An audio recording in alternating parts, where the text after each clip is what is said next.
پاکستانی نژاد کے لیے امریکہ کا اعلیٰ ترین میڈل، جو بائیڈن نے اعلیٰ ترین اعزاز کیوں دیا؟ امریکہ کے صدر جو بائیڈن نے پاکستانی نژاد امریکی شہری خضر خان کو اعلیٰ ترین میڈل آف فریڈم سے نواز دیا۔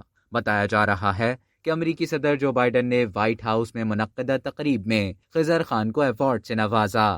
صدر جو بائیڈن نے اس موقع پر خطاب میں خضر خان کی فوج اور ڈیموکریٹک پارٹی کے لیے خدمات کو سراہا۔ خضر خان نے 2016 کے امریکی انتخابات میں سابق صدر ڈونلڈ ٹرمپ پر بھرپور تنقید کی تھی۔ خضر خان نے صدارتی انتخابات میں ٹرمپ کو امریکی آئین کی کاپی دکھانے سے شہرت پائی تھی۔ خضر خان کے بیٹے ہمایوں خان امریکی فوج میں کیپٹن تھے۔ خضر خان کے بیٹے ہمایوں نے عراق جنگ میں اپنی جان دے کر فوجیوں کو بچایا تھا۔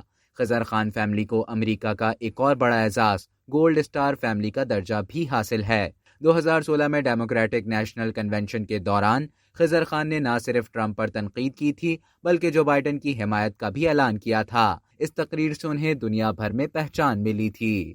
اب تک کے لیے اتنا ہی۔ مزید خبروں اور نیوز اپڈیٹس کے لیے ڈیلی جنگ کے یوٹیوب چینل کو سبسکرائب کریں اور فیس بک پیج کو لائک کرنا نہ بھولیں۔